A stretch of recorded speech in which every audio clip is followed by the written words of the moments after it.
Salut et bienvenue sur Anacaland pour la review du tant attendu épisode 5 de la série Alien Earth sur Disney+.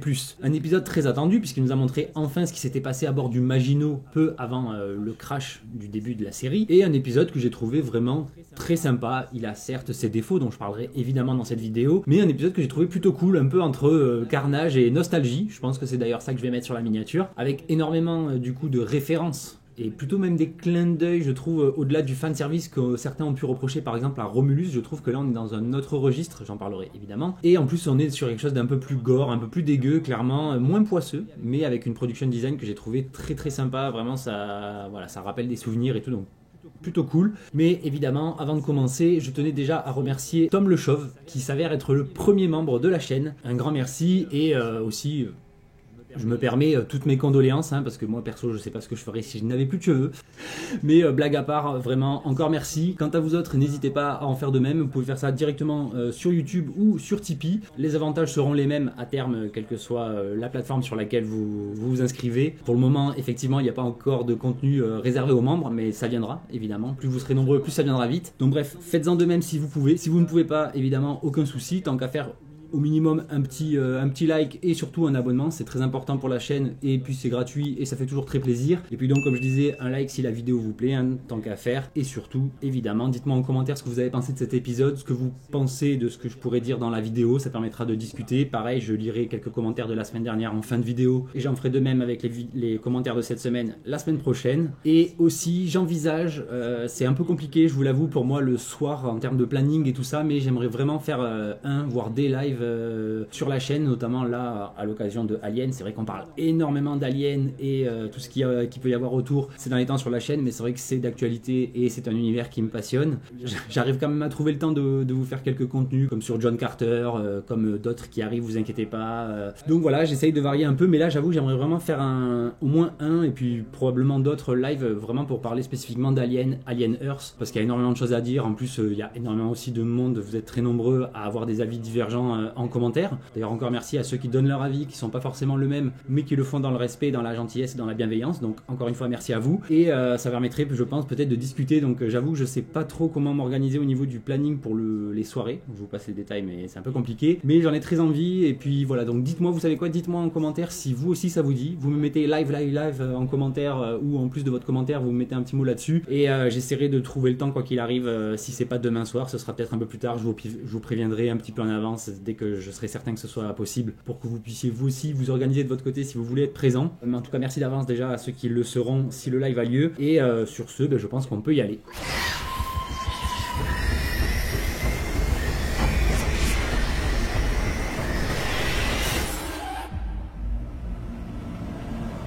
Donc un épisode 5 qui s'appelle en français Dans l'espace, 3 petits points. Mettez, terminez la citation comme vous voulez, à l'ancienne avec personne ne vous entendra crier, ou là personne ne pourra digérer son déjeuner, ou personne ne rentrera vivant, à peu près. On peut faire un peu tout ce qu'on veut là avec ce qui s'est passé dans cet épisode, mais clairement c'était déjà le titre l'annonçait, et puis on s'en doutait déjà avec l'introduction qu'on a vue dans le tout premier épisode. Mais comme je le disais, on est vraiment sur un épisode nostalgie, on est vraiment presque de retour à bord du Nostromo, certes avec une image un peu plus léchée, un peu plus lumineuse, moins sombre, mais aussi moins poisseuse, donc ça enlève un petit peu aussi à ce côté gras, poisseux, sale de la franchise, surtout à ses origines. Mais là à l'inverse, aujourd'hui avec la technique, on peut se permettre d'avoir quelque chose de plus propre, mais ça crée tout de même une certaine cohérence, je trouve, qui est vraiment bienvenue. Et en plus après on a tout ce qui s'y passe évidemment avec toutes les créatures qui est très sympa, même le côté au-delà de ça, dans un premier temps je me disais c'est un peu long. Je pense que vous êtes peut-être aussi nombreux à avoir trouvé l'épisode peut-être un peu long, surtout au début, mais en vrai j'ai trouvé le rythme vraiment très sympa. Les monstres ne sont pas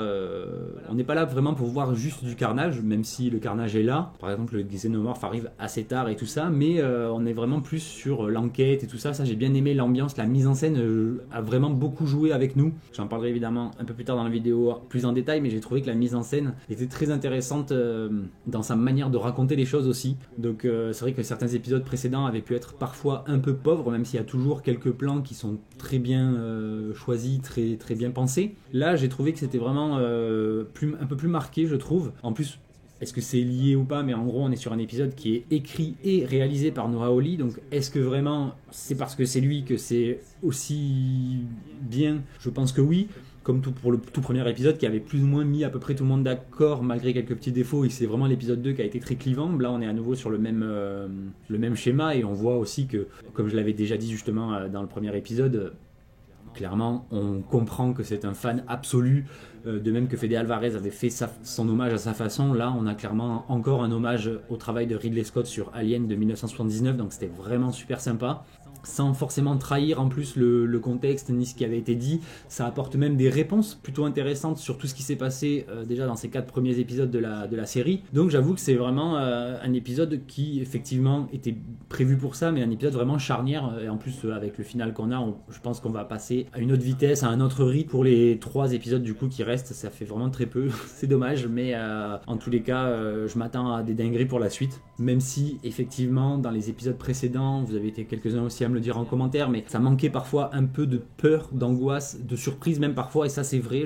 j'en avais parlé, les surprises, c'est vrai qu'on s'attend un petit peu à tout ce qui va arriver quand on connaît en tout cas l'univers et un peu les codes, mais là je trouve que dans cet épisode là, justement, grâce à cette mise en scène un peu différente, un peu qui joue vraiment, j'ai pas d'autres trucs plus exact en fait, c'est que vraiment le Noah Hawley joue avec le spectateur et nos attentes et nos connaissances de l'univers grâce à sa mise en scène, et j'ai trouvé que c'était vraiment très intéressant, très sympa dans cet épisode là, et que pour le coup ça ramène un petit peu de peur, et peut-être pas autant de la peur mais plus de l'angoisse. On est vraiment plus sur du thriller à nouveau et pas sur un film juste ou une série plutôt d'horreur classique. J'ai bien aimé un peu à nouveau la convergence des genres et tout, j'ai trouvé ça très sympa, même si sur le moment, au tout début de l'épisode, j'avoue que j'ai été un peu désarçonné parce que je m'attendais à un tout petit peu de contexte, peut-être voir l'origine du flashback, le pourquoi du flashback et tout, on ne le comprend qu'à la fin, mais en gros on commence directement à bord du Maginot. On n'est pas sur la même temporalité exactement que ce qu'on a vu dans le premier épisode, puisque c'est pas les mêmes membres d'équipage qui se réveillent, donc c'était probablement un réveil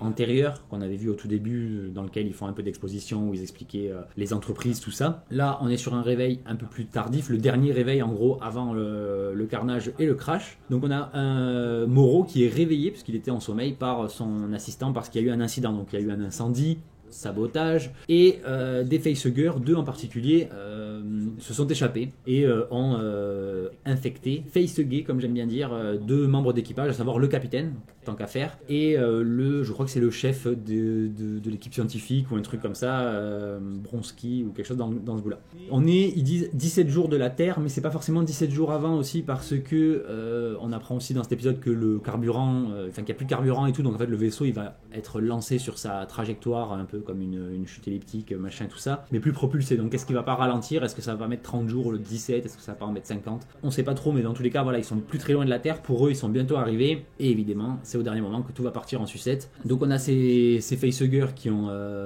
facehuggé. Et Moreau est réveillé. Il est là pour gérer un peu la crise. Vu que le capitaine n'est plus dispo, enfin voilà, il est même carrément mort puisque le médecin d'équipage a essayé de faire comme ce qu'on avait pu voir dans le premier film, sauf que là ça s'est moins bien passé. La goutte d'acide elle est pas seulement partie par terre, elle est carrément partie sur le capitaine quand ils ont essayé de couper sa queue, et il en est mort. Donc c'est clairement un truc qui aurait pu se passer dans le premier film, donc ça j'ai trouvé ça très sympa aussi de faire un peu le lien et de montrer en gros une version alternative de ce qui aurait pu se passer, des événements. Et on a l'autre évidemment qui lui ne sera pas touché et qui va être juste cryogénisé pour gagner du temps, tout ça. Et au-delà de ça, ce qui est quand même très intéressant, c'est qu'on voit donc il y a un changement de hiérarchie, puisque c'est Zoya Zamani, je me souviens plus son nom de famille, mais Zoya en gros qui est donc l'officier en second et qui devient capitaine. C'est exactement la même chose que ce qui s'est passé dans le premier Alien, sauf que là malheureusement on est sur une replay un peu cheap par rapport à ce qu'on avait pu avoir à l'époque, mais pourquoi pas, elle est assez sympa. J'avoue que je l'avais presque plus apprécié dans le mini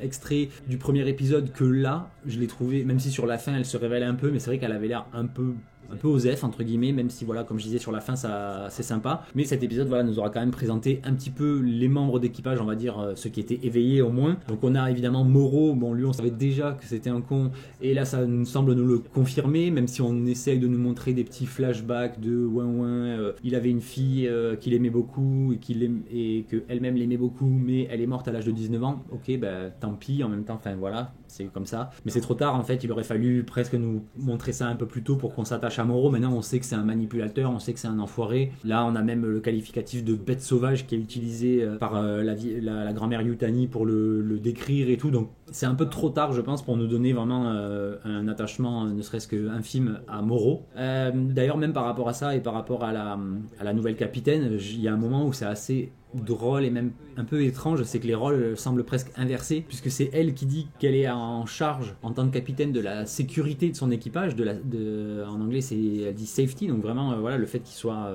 sain et sauf. Et lui, en tant que chef de la sécurité, lui son boulot c'est que la cargaison arrive à terme, peu importe la sécurité pour l'équipage en gros. Donc c'est assez marrant de voir aussi cette inversion des rôles. Parce que normalement, quelqu'un qui s'occupe de la sécurité, il est censé sécuriser tout le monde.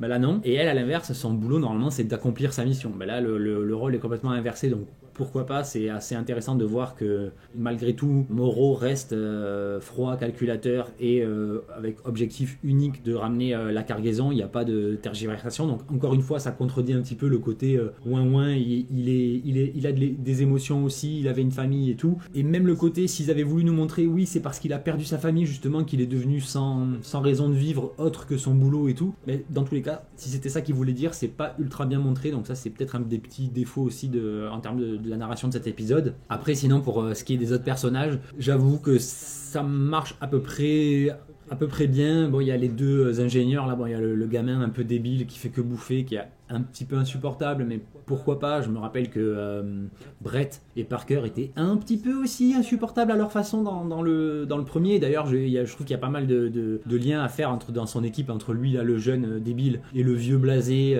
qui connaît un peu la vie et tout ça. Je trouve que chez le jeune, il y a un petit peu ce côté Lambert aussi, que vraiment la meuf qui comprend rien et qui subit tout le long du film. Mais en même temps, il y a aussi vraiment ce côté Brett, Parker, les deux acolytes un peu teubés, des fois dialogue de sourds et tout. Donc j'ai trouvé que c'était plutôt pas mal. Après, il y a aussi le petit jeune là, l'assistant entre guillemets de Moreau, là, un des autres chargés de la sécurité, celui qui le réveille justement. Alors là, allez savoir pourquoi, mais Moreau l'appelle Chlamydia.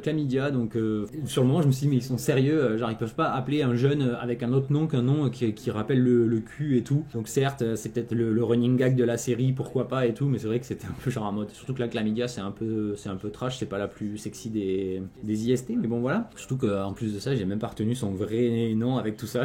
Il va s'appeler Chlamydia à vie, le pauvre. Donc voilà, donc lui il est plutôt sympa, même s'il est un peu osef. Il fait une petite blague à un moment qui trigger direct Moreau, genre c'est toi le traître. Non mais enfin calme-toi, détends-toi. Donc voilà, il y a même pas forcément une relation de mentor-élève ou de respect plus que ça. Il y a plus une relation de crainte qui est posée. Donc ce personnage-là, j'avoue que il m'est un peu passé au-dessus. Par contre, il y a Teng qui est déjà on l'avait vu en mode cringe dans le premier épisode, ben là encore pire, où le gars qui mate donc la jeune fille là qui quand elle est en cryo, qu'elle dort et tout, en plus le positionnement des mains, encore une fois la mise en scène accentue ce côté très sexué de la série, de la franchise même, j'ai envie de dire. Donc encore une fois, je vous renvoie pour ceux qui ne l'ont pas vu à mes 2 vidéos où je retrace vraiment un peu toutes ces analogies, toutes ces symboliques pour adultes dans les différents films de la franchise. Donc je vous les mets là, ils sont dans la playlist Alienverse. Et donc le personnage de Teng qui en plus là s'exprime un peu plus que ce qu'on avait pu en voir. Je sais même plus s'il parlait dans le premier épisode, mais là on est vraiment sur du cringe level 1000. Il est très bizarre, il s'exprime vraiment d'une façon robotique. Il y a d'ailleurs même un moment une réflexion qui est faite par Raïm, le médecin, personnage que j'apprécie beaucoup pour le coup. Celui-là, je l'ai trouvé très sympa, il est un peu drôle, il est un peu touchant. J'aime bien, j'ai beaucoup aimé ce personnage-là pour le coup, médecin en plus, donc évidemment assez central à l'intrigue. Mais donc, Raïm dit à un moment quand ils font leur réunion et que l'autre a des réactions très froides, très calculées, très calculatrices, il le traite de robot. Mais je pense que c'était uniquement métaphorique en fait, qu'il le traite de robot, comme nous on traiterait quelqu'un de robot parce qu'il est sans cœur et qu'il est froid et calculateur et tout ça. Pour plusieurs raisons, déjà parce qu'il se fait défoncer par le xénomorphe tel une proie lambda. Il n'y a aucune autre référence à ça. Je me souviens pas pour le coup... parce que comme vous le savez, je regarde les épisodes qu'une seule fois avant de vous faire les vidéos et je les revois après si besoin pour approfondir l'analyse, mais je me souviens pas qu'on voit, je sais on voit le xénomorphe l'attaquer entre guillemets, mais on le voit pas vraiment. Je me souviens pas en tout cas si on voit du sang, mais je ne crois pas, je ne pense pas que ce soit un robot, puisque de toute façon de base dans le pitch du truc, c'est que les robots ne sont pas censés encore exister. C'est pour ça que Moreau est là, parce que c'est un cyborg, c'est ce qui s'approchait de plus technologiquement upgradé. À ce moment-là, normalement, il n'est pas censé y avoir encore de robots de synthétique, à moins que ce soit un modèle...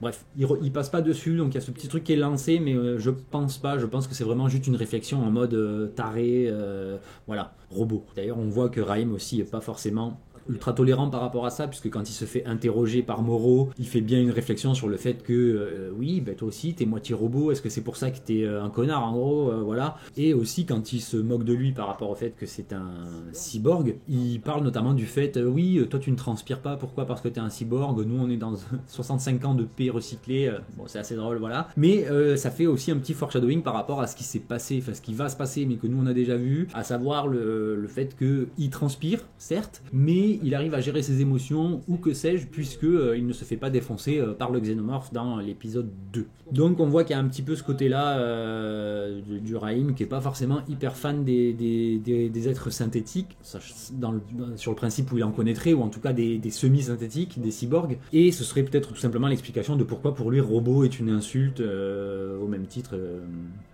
qu'autre chose, quoi. Et ensuite donc on a le gars là qui s'est fait face gay, qui est le mec de Zoya. Pour le coup on n'en sait pas trop plus sur lui, à part que leur relation a l'air véritable entre guillemets, mais comme je disais, c'est que ça reste une fausse replay. Pour le coup là ils ont concrétisé le fait qu'elle avait une relation avec pas le capitaine pour le coup, mais un membre de l'équipage, ce qui est interdit par la compagnie, mais c'était une chose déjà qui devait être introduite à la base dans le premier Alien. Pour ceux qui ne savent pas, Ridley Scott, et même O'Bannon et compagnie à l'écriture, avaient envisagé de créer une relation de couple avec Dallas, il me semble. Il me semble que c'est Dallas, pas Kane, j'ai toujours peur de les confondre tous les deux. Mais il me semble que normalement c'est Dallas. Et c'est aussi pourquoi il y avait la scène de quand elle trouvait Dallas, qui était censé avoir un impact émotionnel impressionnant, surtout avec ce qui était censé s'y passer voilà, avant qu'elle soit coupée. Mais donc il y avait cette relation qui était censée être existante dans le film original, qui finalement a été zappée parce que je pense que c'était un moyen aussi de... Je crois que je me souviens plus, mais il me semble que je l'ai évoqué dans ma vidéo, où justement c'était aussi un moyen de montrer une femme forte, indépendante, et pas forcément juste une extension de son mec. Surtout pour l'époque, on était en 79. Aujourd'hui, on n'a plus besoin de faire d'efforts par rapport à ça. Au contraire, ils utilisent même entre guillemets le fait qu'elle est dessus, elle domine un petit peu, elle est active dans la relation S. Donc voilà, c'est une femme forte, dominante, elle est vice-capitaine. Voilà, donc on a vraiment aussi, ça c'est assez intéressant, c'est que malgré la fanboyitude de Noah Hawley par rapport à Ridley Scott, on voit que le traitement d'un personnage féminin qui est pourtant dans la même position en termes de scénario, en termes de hiérarchie et tout ça, n'est pas du tout traité de la même manière entre 79 et aujourd'hui. Pour le coup, je vous pose carrément la question, dites-le moi en commentaire, mais qu'est-ce que vous préférez? Est-ce que vous trouvez que Zoya est une femme plus forte, plus méritante, plus féministe, j'en sais rien, utilisez le mot que vous voulez, que Ripley dans Alien? Je suis pas sûr. Enfin, personnellement, je ne trouve pas. Personnellement, Ripley, pour moi, ça reste une des femmes les plus badass de l'histoire du cinéma, de la pop culture en général, parce que justement, elle avait cette fragilité, cette virginalité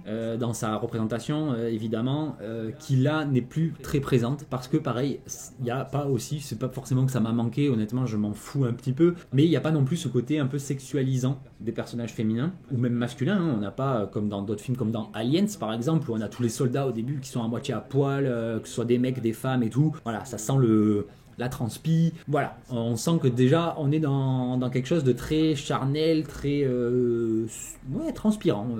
Voilà, on est un peu à la salle de sport quoi, en termes d'énergie. Et là, on n'est pas du tout là-dedans. On a quand même ce côté très froid qui colle aussi avec ce côté plus lumineux, plus propre. Donc voilà, mais cette absence aussi de sexualisation joue, je trouve, dans cet univers. C'est d'ailleurs, j'en avais déjà parlé aussi par rapport à Romulus, que c'était un peu présent différemment aussi parce que on était en 2024, mais voilà, ça crée de la fragilité de montrer quelqu'un de vulnérable, notamment une femme dans une position un peu sexualisée mais sans l'être trop. Ça crée de la vulnérabilité, ou en tout cas une illusion de vulnérabilité, et à l'inverse, si ce personnage après se relève d'autant plus fort, comme le fait Ripley, elle défonce quand même un xénomorphe en étant en petite culotte, donc voilà.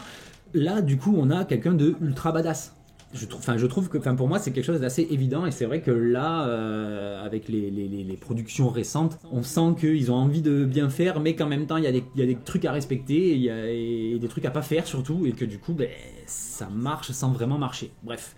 Et ensuite, dernier personnage introduit, mais malheureusement trop tard, même pas assez, même quasiment pas introduit, et du coup ça casse un petit peu le délire. C'est le Petrovich, là, le chef ingénieur, qui se trouve être le saboteur, puisqu'en gros pendant tout l'épisode, Moreau va essayer de découvrir qui est cet imposteur, qui est ce saboteur. En gros, j'ai trouvé cette partie justement très sympa de le voir regarder ses caméras de surveillance, machin, donc il tombe sur les autres en train de s'envoyer en l'air, il voit un peu tous les événements. Après, ça m'a fait un peu rire de voir qu'ils en sont encore au 22e siècle à des caméras, allez, on va dire fin du 21e, milieu du 21e, parce qu'il est parti il y a longtemps, mais que les caméras soient encore des caméras à balayage qui bougent et tout, et qu'ils aient pas encore la technologie grand angle. J'ai trouvé ça un peu drôle, en mode ok, il fallait que ça serve pour le scénario pour avoir des angles morts et tout, mais en vrai je pense que déjà aujourd'hui il doit plus y en avoir beaucoup dans des trucs aussi sécurisés que ça. Donc voilà, je trouvais ça un peu drôle sur le moment, même si ça reste assez anecdotique à ce niveau là. Et donc on a toute cette enquête que j'ai trouvé très sympa, avec même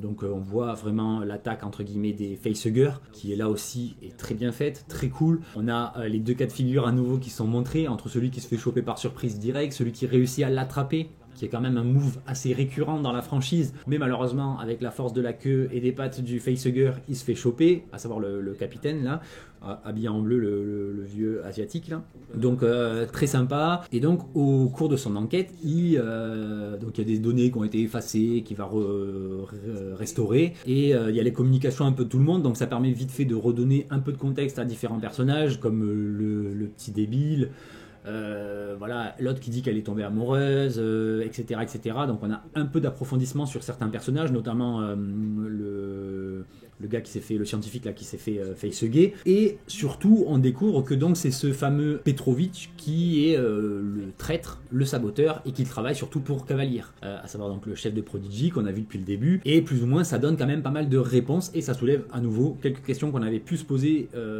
sur les épisodes précédents, à savoir bon déjà, du coup, Cavalier était au courant, pas forcément, il avait peut-être pas forcément les détails de toutes les créatures et tout ça, parce que je pense que leur communication était assez limitée. Lui, il savait surtout que c'était quelque chose que Yutani voulait absolument, et que donc voilà. Après, ça reste étrange de se dire comment il a été recruté quand même, parce que à la base le vaisseau il est parti à 65 ans, et Cavalier je pense pas qu'il ait 65 ans, donc petit souci entre guillemets de continuité, de cohérence, mais après il peut y avoir un million d'explications possibles, donc pourquoi pas, ça se trouve c'est sa femme, sa mère, sa fille, je sais pas quoi, qui a eu une dette envers Cavalier, qui travaille pour lui ou que sais-je, et pour racheter cette dette, en gros ils ont contacté en gros voilà ce gars Petrovich là a été coincé.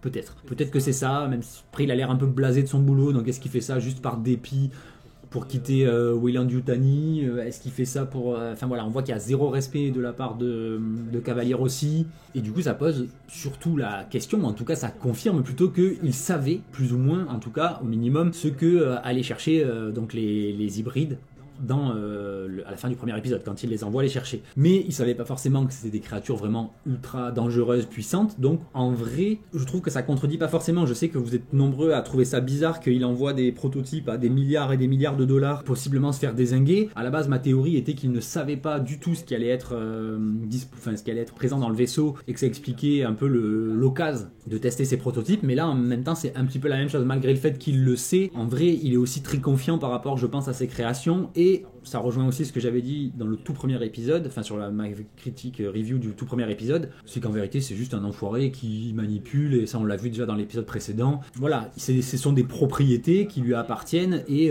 s'il en perd une ou deux, c'est pas grave. Si derrière le gain est aussi important, voire plus, pourquoi pas. Lui certes sa spécialité c'est les êtres synthétiques, les hybrides et compagnie, mais s'il peut aussi faire fortune en récupérant des prototypes venus de l'espace, enfin des créatures venues de l'espace, aux capacités X ou Y qui pourraient le rendre riche pour n'importe quelle autre raison, c'est pas forcément un défaut pour lui. Donc en vrai, voilà, ça nous l'a confirmé.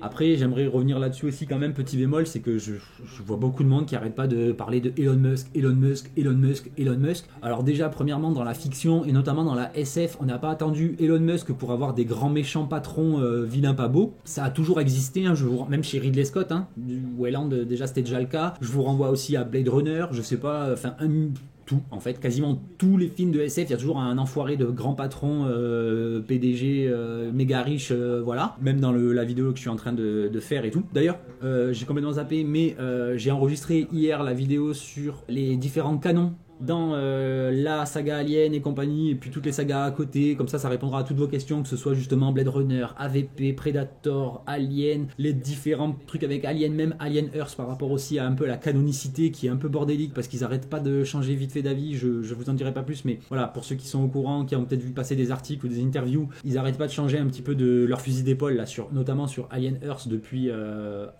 quelques mois, même quelques jours presque, depuis que la série est sortie. Donc voilà, j'ai fait le point, je pense que la vidéo normalement sortira ce week-end. Donc j'espère qu'elle vous plaira, j'espère qu'elle vous sera utile surtout. J'ai vraiment fait ça en détente, voilà, j'ai fait quelques visuels pour que ce soit plus facile à suivre, mais pas de script, pas de... Voilà, bref, dans tous les cas, j'espère qu'elle vous plaira. Et donc, Cavalier, de toujours faire le parallèle, je trouve, avec Elon Musk, en vérité, c'est juste pour correspondre à un narratif, parce que clairement, on voit lesquels font le parallèle et lesquels le font pas. Et c'est toujours pour dire les mêmes choses, oui, les populistes, machin et tout. Et je vise personne en particulier, hein, c'est des commentaires que j'ai vus, des articles que j'ai pu lire, même sur Twitter et compagnie, enfin X, pardon. Je trouve que voilà, ça revient très souvent, alors que rien à voir. Elon Musk, il a 53 ans ou 58 ans, je sais plus. Il est ultra croyant, il a eu 72 000 enfants. Quel rapport en fait? Il était de gauche aussi jusqu'à il y a 2-3 ans, je sais plus. Enfin, en gros, il a vrillé quand il s'est passé des dingueries sous Biden, et que c'est pour ça qu'il est parti avec Trump. Donc en fait, rien à voir. Il y a juste un narratif, ouais, le méchant Elon Musk, nanani nanana, qui nous ment et qui veut empêcher la liberté d'expression. Rien à voir. Donc j'entends hein, que Cavalier est un enfoiré et que Elon Musk a ses défauts clairement, mais je vois pas le rapport en fait. Pour moi, on est plus sur un Mark Zuckerberg, ou tout simplement sur Boy Cavalier, et puis pas besoin de forcément toujours vouloir chercher des parallèles pour glisser sa petite réflexion gauchiste dans une review ou quoi. Donc ça, je trouve ça un peu dommage, surtout même sur Twitter, c'est un truc de ouf. Tout le monde parle que de ça au lieu de parler de... Bref, voilà. Petite parenthèse, décidément, je peux pas m'en empêcher. Et tant qu'à faire, pour ceux qui se posaient encore la question aussi, ça répond à toutes les autres questions qu'on pouvait avoir sur pourquoi le vaisseau s'est écrasé sur Prodigy City, pourquoi ils n'ont pas pu dévier, machin et tout. C'est tout simplement parce qu'il y a eu les sabotages et que tout était prévu. C'est d'ailleurs la consigne de Boy Cavalier de faire tomber le vaisseau sur le territoire qui lui appartient pour avoir accès et tout. Donc en vrai, je trouve ça cohérent. Je trouve même qu'au final, ça l'aurait peut-être plus été s'il avait été prêt à intervenir. Et qu'il ait été moins, entre guillemets, choqué, surpris de voir le vaisseau tomber sur Prodigy City. Et s'il y avait... parce qu'au final, c'est un peu le bordel. C'est les soldats qui étaient là, dans leur caserne à côté, qui sont intervenus pour les secours et tout ça. Et il a envoyé les hybrides un peu parce que Wendy lui a demandé, même s'il avait décidé d'envoyer quelqu'un. Enfin voilà, si vraiment il s'y attendait, je pense qu'il y aurait une équipe qui aurait été prête à intervenir, à surveiller l'espace, et que dès que le vaisseau serait apparu dans l'espace aérien, ils auraient été là même à l'attraper au vol, quoi. Donc c'est un petit peu voilà le petit truc qui m'a fait tiquer par rapport à ça, mais en vrai, pourquoi pas, ça a laissé un petit peu de suspense, de mystère, et justement de savoir est-ce qu'il savait pas. Bon, maintenant on le sait. Mais malgré tous ces développements humains, personnels, les personnages plus ou moins bien écrits et tout ça, ce qui reste quand même le noyau et ce qu'on voulait absolument voir de cet épisode, ça reste les créatures, les monstres. Donc déjà on a eu effectivement le Chestbuster qui s'est fait cryogéniser, qui réussit quand même à éclore, peut-être un peu plus lentement, peut-être pas, on sait pas trop, parce que clairement le rythme d'incubation change tout le temps, donc c'est un peu compliqué. Mais voilà, donc Chestbuster qui a éclos du gars là, ça pose déjà, juste concernant les xénomorphes, ça pose déjà aussi beaucoup de questions, puisqu'on voit que l'équipe, quand ils viennent en gros constater l'éclosion du Chestbuster, ils disent notamment, on sait qui survivent au vide spatial. Et il y a 2-3 autres informations, comme le fait qu'elle l'appelle xénomorphe, avant même de l'avoir vu, ne serait-ce que le Chestbuster et compagnie. Mais malgré tout, le fait qu'elle sache, entre guillemets, le nommer, j'y reviendrai, mais voilà, c'est assez particulier aussi à ce niveau-là. Malgré tout, elle ne sait pas la taille qu'il va faire et tout ça. Donc est-ce que ça veut dire qu'au moment de la capture, il y a eu des petits soucis et qu'ils ont déjà eu quelques pertes dans l'équipage, et qu'il y a peut-être eu un Chestbuster qui a éclos d'un personnage et qu'ils ont dû l'éjecter dans l'espace, l'espace mais qu'ils ont vu qu'il était encore vivant? Est-ce qu'ils les ont trouvés peut-être sur une météorite, sur un astéroïde, j'en sais rien. Est-ce qu'ils les ont trouvés sur un vaisseau qui était endommagé dans le vide spatial et que du coup les œufs et compagnie étaient soumis au vide spatial? On sait pas trop, mais en gros on comprend qu'il y a quand même eu une interaction, qu'ils sont pas juste arrivés, ils ont pas juste trouvé des œufs, ils les ont ramassés et ils les ont rangés dans leur boîte là. Donc est-ce qu'on aura droit peut-être plus tard dans une autre saison à d'autres flashbacks plus anciens de les différents lieux sur lesquels ils ont trouvé toutes ces créatures et tout ça? J'avoue que j'aimerais bien, et c'est pas impossible vu comment c'est annoncé en tout cas déjà à ce niveau-là. Donc ça, j'ai trouvé ça plutôt très très cool. Et donc comme je disais, là où ça pose un petit peu problème, là où je pense certains d'entre vous trouveront que ça pose souci, c'est par rapport au fait qu'elle l'appelle Xénomorphe. Et du coup on a envie de se dire, est-ce qu'elle l'appelle Xénomorphe que comme nous, elle sait que ça s'appelle un xénomorphe, ou est-ce qu'elle l'appelle xénomorphe parce qu'en fait c'est juste un terme générique pour dire forme de vie étrangère bizarre, quoi. Puisque déjà de base, dans le tout premier film, ils appellent pas ça xénomorphe, ils n'appellent ça xénomorphe, il me semble, encore une fois, que à partir de Aliens, parce que ils ont eu l'info que ces créatures existaient et qu'il fallait bien leur donner un nom, xénomorphe. Et du coup là ça pourrait coller du fait que l'appellation xénomorphe vienne en fait de cette mission et qu'elle ait été gardée par la Weyland-Yutani et autres, et que c'est pour ça qu'après le terme s'impose de lui-même, notamment à Ripley, parce que c'est pas elle qui l'invente, c'est pas elle qui l'appelle comme ça, c'est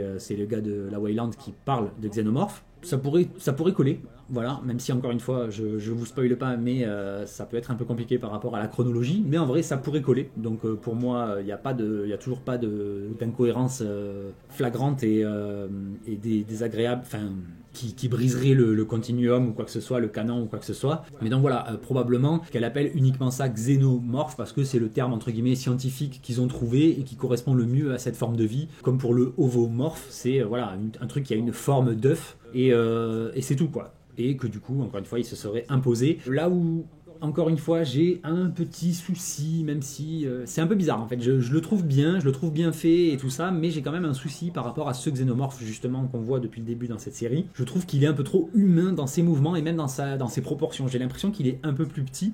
Après, encore une fois, je trouve ça trop bien d'avoir fait ça en dur, en concret, en réel et pas avec de la CGI parce que clairement ça a été le gros défaut notamment de Covenant et autres. Donc je trouve ça une très bonne idée, mais on voit qu'ils n'avaient pas forcément un acteur avec un physique aussi atypique que ce que pouvait être dans le premier film Alien, où le gars qui portait le costume, clairement, rien que par sa présence physique, corporelle, il avait un truc. Même quand il portait pas son costume et tout, sur les photos, on voit qu'il y avait un truc, il dégageait quelque chose d'étrange, et c'est pour ça d'ailleurs qu'il avait été casté, et il avait fait un boulot monstrueux. Et là, c'est vrai que j'ai l'impression qu'il est un peu plus petit, un peu plus humain, même la manière dont il tient ses mains. Il se sert beaucoup de sa queue aussi, donc c'est vrai que c'est peut-être ça aussi qui m'a beaucoup fait tiquer par rapport au fait que j'arrête pas de dire peut-être que c'est un runner et pas un drone, tout ça, mais bon voilà. Il y a eu un peu moins d'emphase aussi par rapport à sa forme de tête, hein à laquelle j'avais donné un nom un petit peu fleuri la semaine dernière. Mais oui, effectivement, c'est une belle bête, comme on pourrait dire. Donc là, il y a un peu moins d'emphase qui est mise par rapport à ça. Au contraire, on met beaucoup plus d'emphase sur sa queue, sa langue aussi un petit peu, même si la mise en scène accentue moins que dans d'autres films ce côté très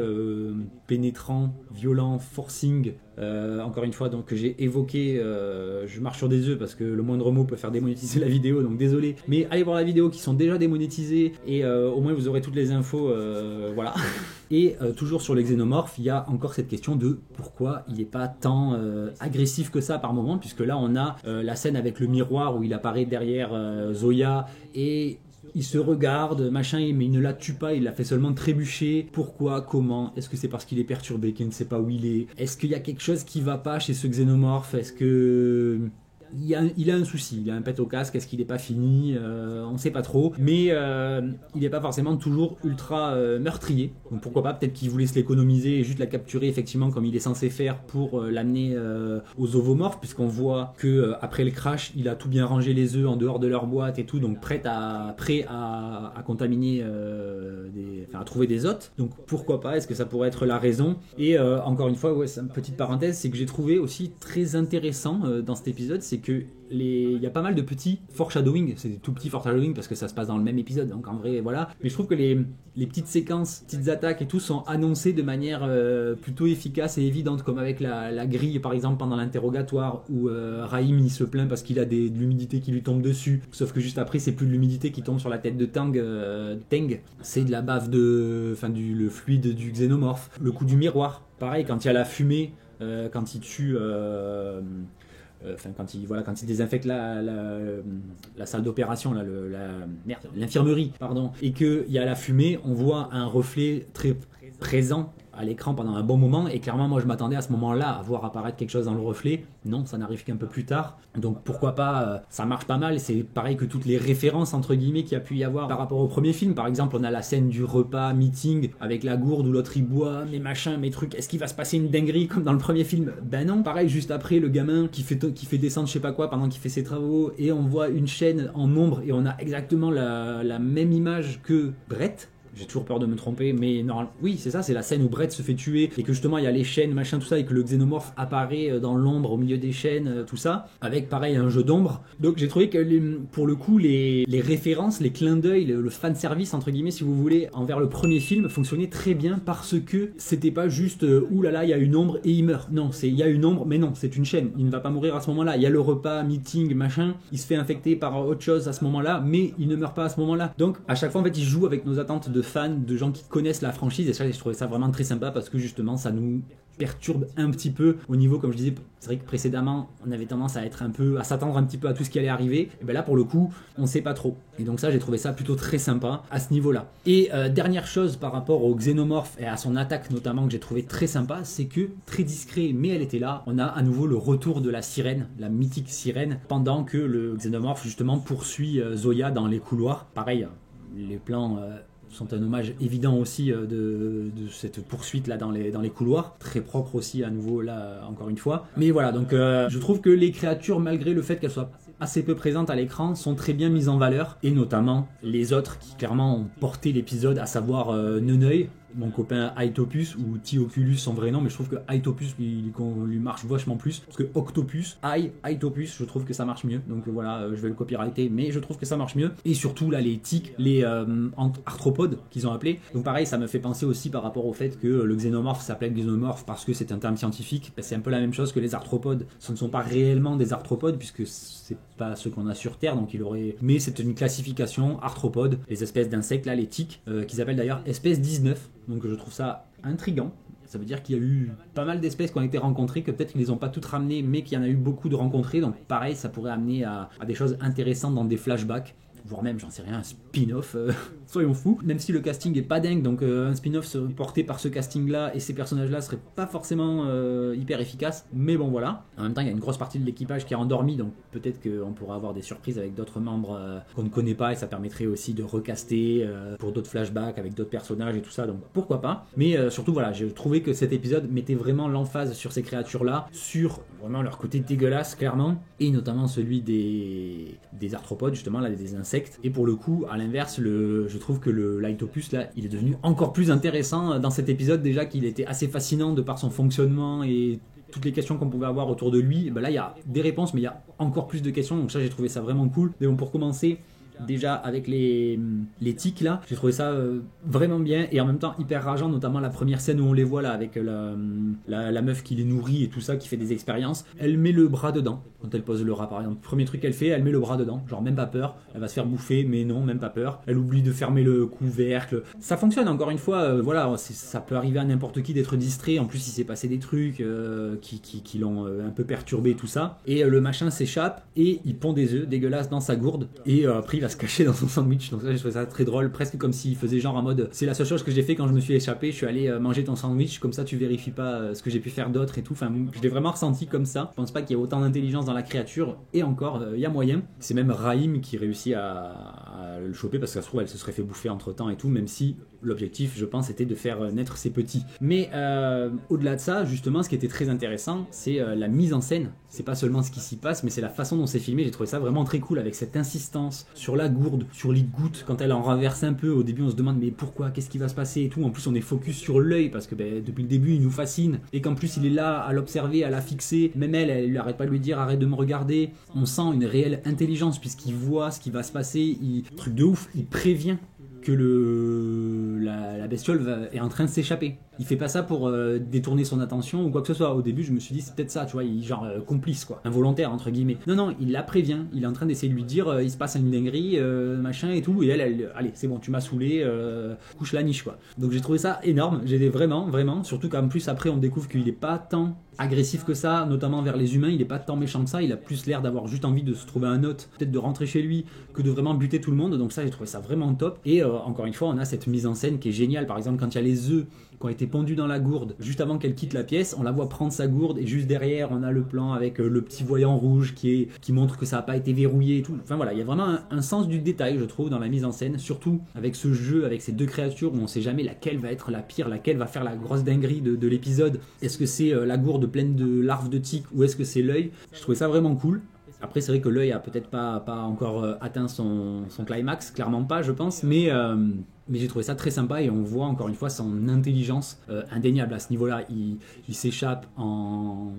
Enfin voilà, il fait preuve vraiment d'ingéniosité, donc ça j'ai trouvé ça plutôt cool. Et ensuite du coup quand il y a l'explosion de créatures au sein du vaisseau, là on atteint un espèce de paroxysme de la goritude. Donc les créatures qui ont été bues par l'autre débilos, elles se fixent à l'intérieur. Donc clairement n'oubliez pas les antiparasitaires, hein, le frontline, tout ça pour le chien, le chat, parce que là les tiques elles sont je pense qu'on est vacciné contre les tiques, c'est dégueulasse, mais en gros il les a à l'intérieur de lui, c'est immonde. Voilà, ils réussissent à l'opérer plus ou moins, parce que quand ils enlèvent la tique, elle lâche carrément un gaz toxique et tout, et donc c'est là que justement ils désinfectent machin, et qui tuent du coup les deux scientifiques restants et ce qui restait du gamin. Et là effectivement aussi j'en entends déjà possiblement dire que c'est pas cohérent. Enfin, c'est quand même fou que ils savent que c'est des créatures hyper dangereuses qui peuvent se répandre à travers le vaisseau machin et tout. Il n'y a pas plus de sécurité que ça machin, donc déjà peut-être qu'ils n'ont pas tant d'équipement que ça. Et encore une fois, certes, c'est incohérent pour nous en 2025 parce qu'on sait qu'il faut des combinaisons, des masques,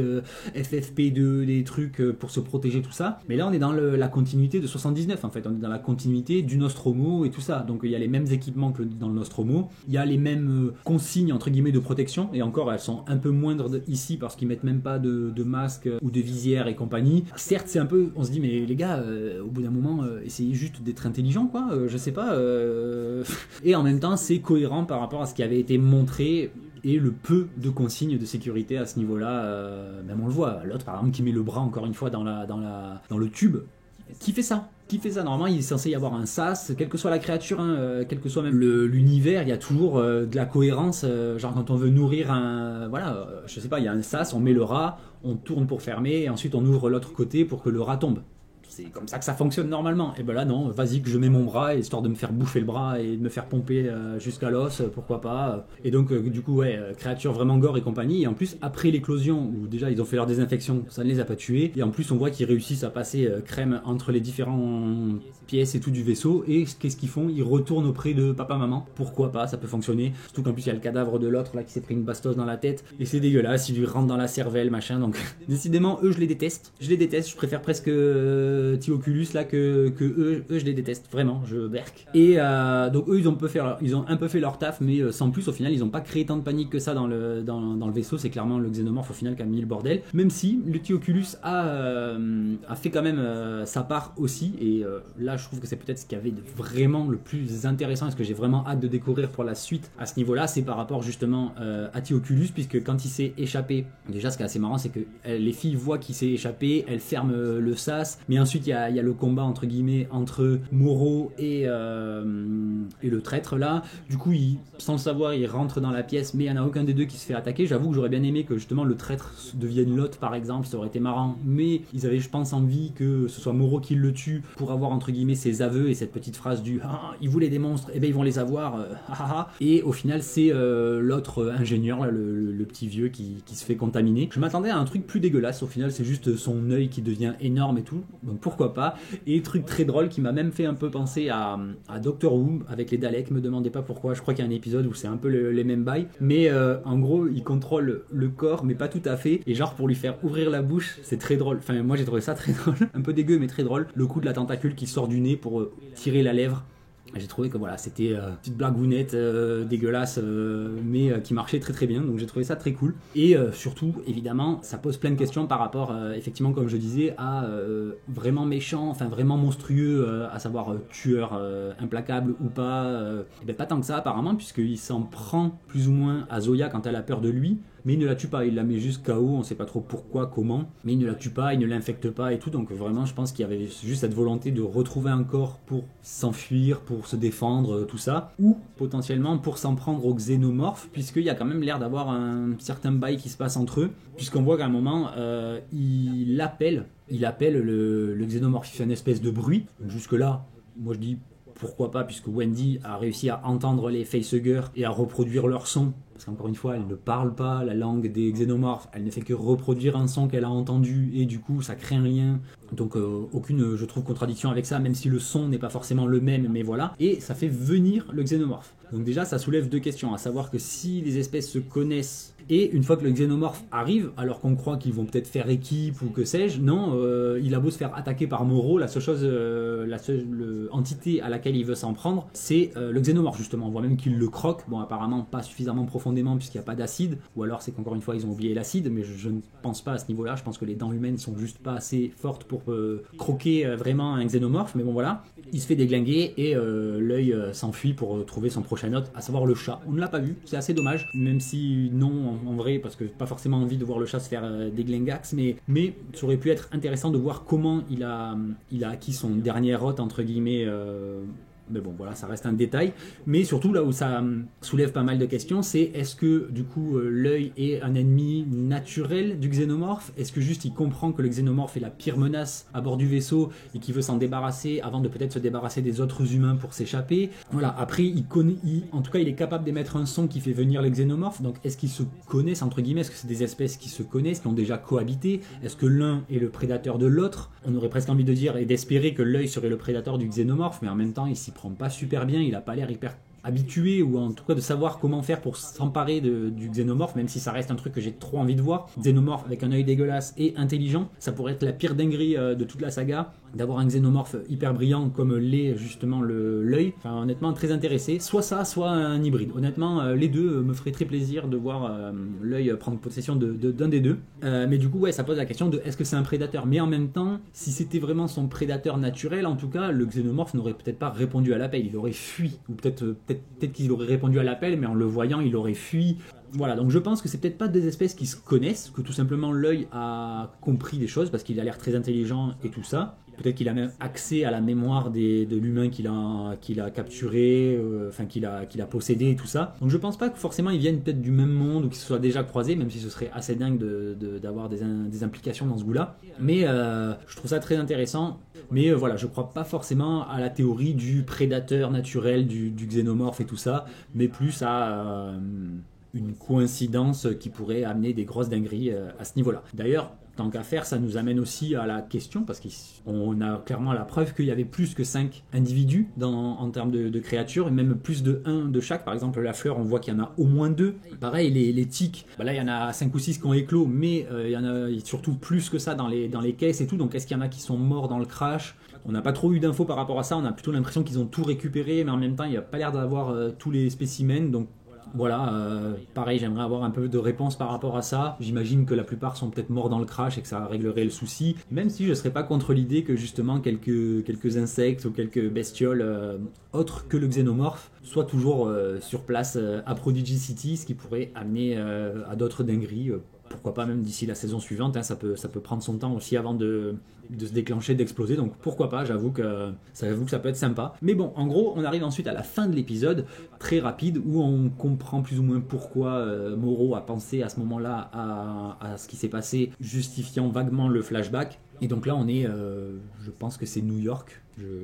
Voilà, dites-moi si jamais vous avez d'autres infos, mais j'ai l'impression que ça pourrait être New York. Surtout qu'on sait que Weyland-Yutani contrôle notamment les États-Unis, donc ça semblerait à peu près logique. Et il est dans les bureaux justement de la Weyland-Yutani, dans le penthouse carrément, pour rencontrer justement la petite fille de Madame Yutani qu'il connaissait. Et là, on a une petite conversation où en gros il lui explique vite fait, je pense qu'il lui résume ce qui s'est passé sur le vaisseau.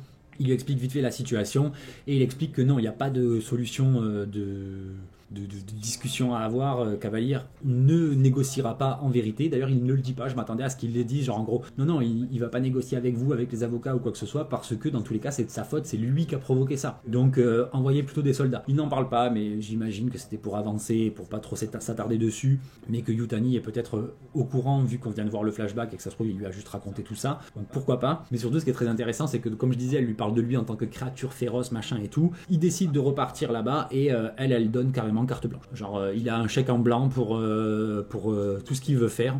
Et l'épisode se termine en mode on sent bien que ça va chier. Petit plan badass qui s'éloigne avec la musique un peu métal, comme quasiment à la fin de chaque épisode, pour remettre un petit coup de peps. Là, je trouvais que ça fonctionnait bien parce que ça annonce genre voilà, ça va casser des culs, ça va chier des bulles, comme on dit. Donc, plutôt intéressant comme finale, même si j'aurais aimé un peu plus de profondeur. Ce qui reste quand même assez étrange parce que on a vu quand même, rappelez-vous, dans le trailer, que Moreau a quand même l'air d'être seul, même dans les plans où on le voit sur l'île.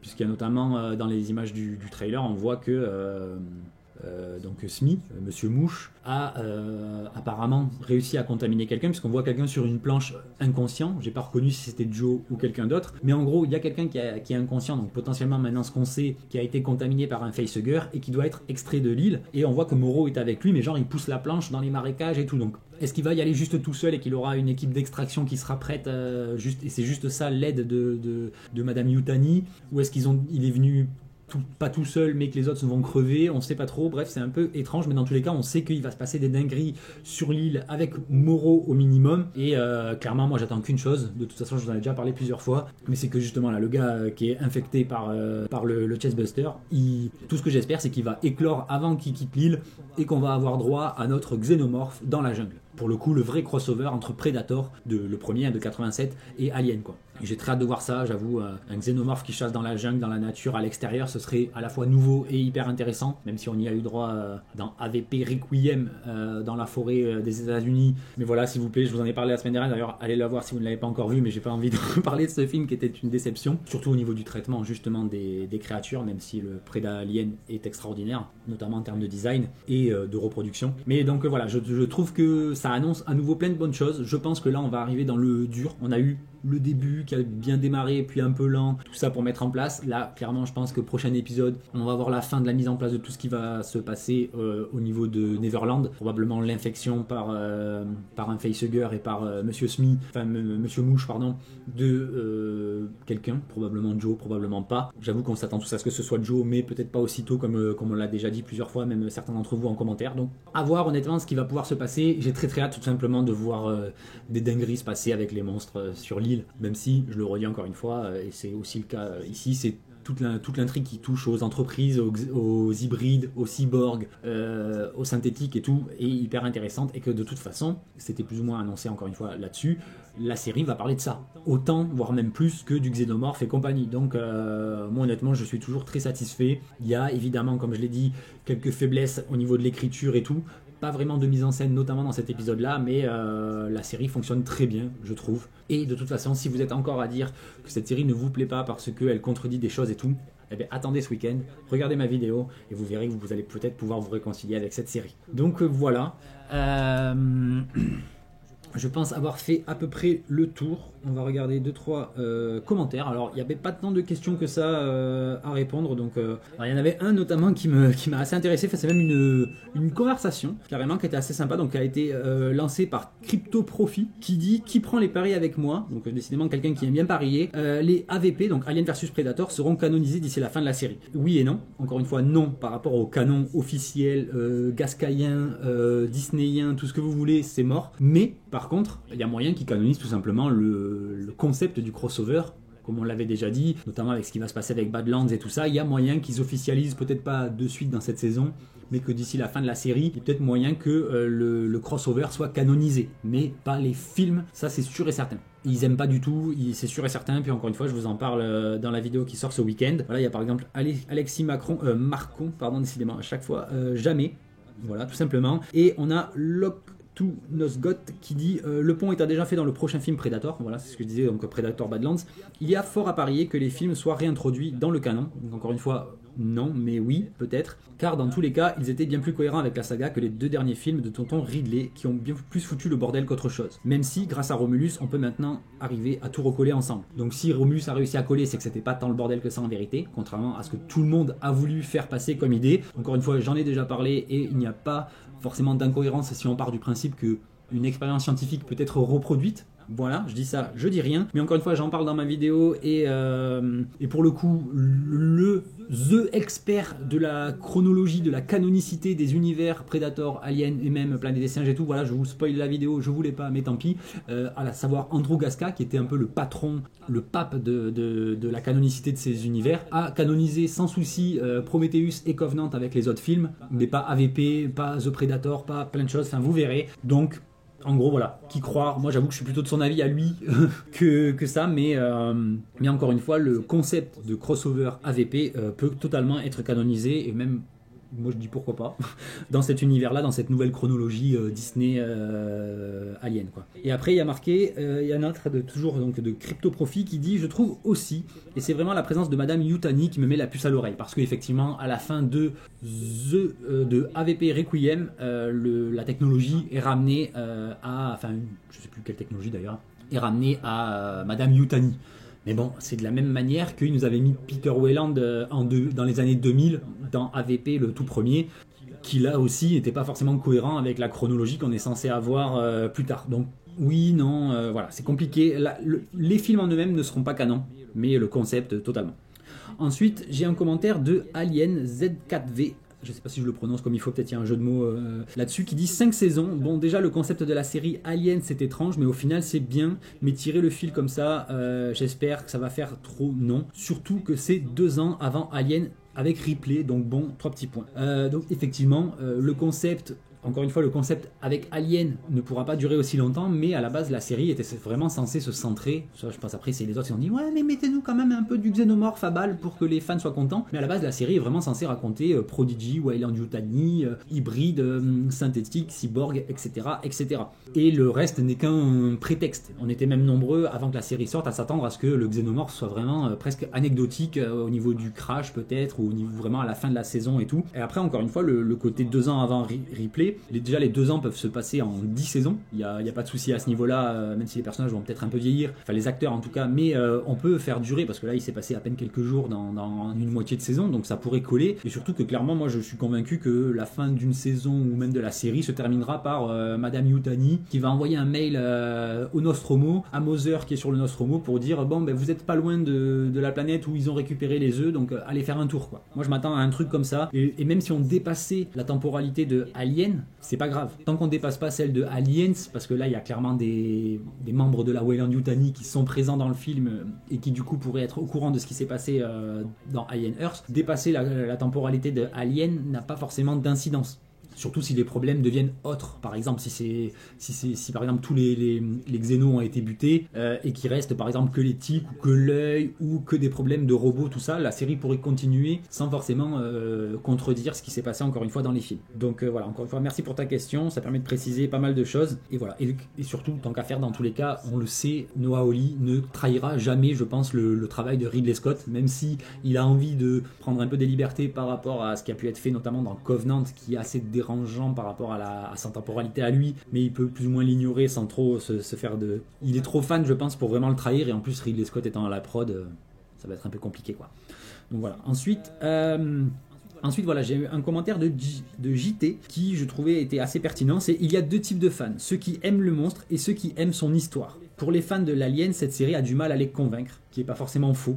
parce que quand on est vraiment fanzous de la créature, il y a plein d'incohérences. Après moi je pense que c'est mon cas, je pense être un fanboy du xénomorphe, mais malgré tout j'arrive à trouver des cohérences sans forcément faire du capillotractage et des pirouettes intellectuelles, je trouve que ça colle. Donc, voilà. Et ensuite pour les autres, l'univers de l'évolution de l'espèce, xénomorphe, IA, hybride, androïde, et de la guerre entre les conglomérats, c'est génial. Et là, encore une fois, je suis d'accord, je pense qu'il y a aussi ceux qui sont prêts à prendre de la distance par rapport au pitch de base, aux xénomorphes et compagnie, pour acquérir quelque chose de plus large au niveau du lore, au niveau de l'univers. Faire du Alien classique, tout le monde connaît, difficile d'insister sur ce schéma. Encore une fois, je suis d'accord, j'en ai parlé aussi la semaine dernière, il me semble, ou la semaine d'avant, avec ces histoires de code. C'est vrai que Alien sorti du labyrinthe et des cadavres et des gens qui se font choper pour se faire facehugger et compagnie, on est un peu dans un truc redondant. D'ailleurs, beaucoup s'en étaient plaints par rapport aux 2 premiers épisodes de la série où c'était juste dans un immeuble, mais que c'était quasiment pareil. Et c'est vrai qu'on tourne en rond, alors qu'en ajoutant de la profondeur et d'autres thèmes, ça devient vachement intéressant. Bien que Romulus ait réussi son pari, je trouve aussi, surtout dans graphiquement, j'ai trouvé que le film était très réussi, l'univers de Alien va bien plus loin que cela, on est d'accord. Et j'ai même pas mis de like à son commentaire, et j'aurais dû. Et ensuite, il y en a 2 qui concernent les créatures, très rapidement pour terminer, parce que la vidéo va du tout être à nouveau très longue. Il y a Skydream officiel qui me dit la 5e créature, donc, parce que j'ai hésité, j'étais plus très sûr si on l'avait vu ou pas. On l'a aperçu dans l'épisode 3, mais j'étais pas sûr qu'on l'ait vraiment vu. Il me dit la 5e doit sûrement être un bébé Predator pour rendre canon Predator Badlands. Alors j'avoue que ce serait assez étonnant, que ce serait même, pourquoi pas, mais je pense que ce serait un peu too much de faire ça à ce niveau-là. Je pense que s'il devait introduire les Predators, ça se ferait d'une autre manière, plus tard, différemment. Mais ce serait quand même assez drôle, j'avoue, même si je vois mal un bébé Yotia se laisser faire. Même si c'est un bébé, je le vois pas honnêtement. Je pense qu'il aurait défoncé tout le monde avant même de se faire capturer. Et puis un bébé n'aurait jamais été tout seul, donc il y aurait forcément des gens qui le poursuivent, enfin qui le recherchent. Donc si c'est le cas, il y a papa et maman qui vont pas tarder à arriver. Et la série va se terminer très vite. Donc je pense pas pour le coup que ce soit ça. Mais par contre, il y a un autre commentaire par rapport à ça, par rapport à ma sempiternelle maintenant hésitation entre runner drone. Donc c'est Albert Dieudonné qui dit l'alien, ce qui a été tué peut très bien avoir été éclos du chat, même si après la pieuvre l'avait prise. C'est pour ça qu'elle est peut-être en décomposition parce qu'il bondit comme un chat et qu'il est un runner. Donc, en gros, ce qu'il essaye de dire, c'est que peut-être que le chat, avant de se faire contaminer par l'œil, aurait pu être l'hôte principal du xénomorphe et que ça expliquerait le coup runner. Ça aurait pu effectivement fonctionner, on a eu la preuve que malheureusement non. Et ça pose aussi une autre question, c'est je me demande, est-ce que avec un chat par exemple, ou avec un petit chien, par exemple lui, est-ce que par exemple lui là, il se fait facehugger comme ça? Est-ce que le xénomorphe qui va en sortir, ce sera un xénomorphe taille normale? Est-ce que ça va être un mini xénomorphe? Que voilà, c'est une question que je me pose. Ou est-ce que tout simplement ça ne peut pas fonctionner sur des créatures toutes petites? C'est un truc qui, je crois pas, peut-être ça a été répandu dans un roman ou une BD que j'ai pas lu, mais je sais que pour le coup du chien, c'est quand même un gros chien dans le 3, donc puis il y a le coup de la vache aussi à la base, donc je sais pas. En tout cas, dites-moi ce que vous en pensez. Mais est-ce que lui il ferait un joli petit hôte de facehugger et après on aurait un petit runner miniature, pourquoi pas? Mais bon voilà, bref. Donc voilà, je pense avoir fait à peu près le tour. Évidemment, si vous avez d'autres éléments, d'autres questions, n'hésitez pas dans les commentaires. Comme je vous l'ai dit, on se retrouve possiblement demain ou un peu plus tard, mais je vous tiendrai vraiment au courant pour un live. Donc si jamais vous avez vraiment envie, dites-le moi en commentaire, ça me motivera à modifier mon agenda, mais voilà, j'ai très envie d'en discuter vraiment, parce que là par vidéo interposée chaque semaine pour répondre, certes c'est sympa, mais je pense que voilà, dans le chat ça pourrait être sympa de vraiment rebondir sur plein de choses, développer plein de détails, discuter voilà tout simplement de cette passion qu'on peut avoir pour cette saga ou pas par rapport à la série. Donc sur ce, encore merci d'avoir regardé cette vidéo, j'espère qu'elle vous a plu. Comme d'habitude, hein, le petit like, le petit abonnement si ce n'est pas déjà fait. Et sur ce, on se dit à très vite sur Anakaland. Bye.